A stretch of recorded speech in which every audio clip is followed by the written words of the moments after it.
الصناعي باستخدام ازاز الميه. قلب صناعي واطراف صناعيه مصريه، واللي صنعهم مش شركه عالميه ولا حاجه، اللي صنعهم شاب مصري من مواهب كتير جدا. من اوضته اللي بيذاكر فيها قدر يحول زجاجات بلاستيكيه بتترمي في الزباله لامل كبير مصنوع منه اطراف صناعيه وقلوب صناعيه، وعمل بيها فيديوهات كمان على صفحته. وده بقى بيعمله من خلال تحويل البلاستيك المستهلك لخيوط بلاستيكيه بتستخدم في طبيعه القطع اللي بتتكون منها القلب الصناعي والاطراف الصناعيه واي قطعه ممكن تتخيلها.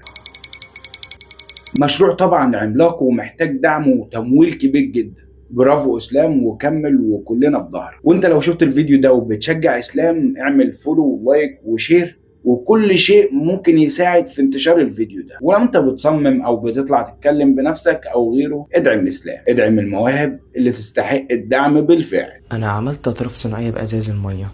بجيب ازاز الميه وبقطعها الى شرايح وبعد كده بحولها وصل على النبي.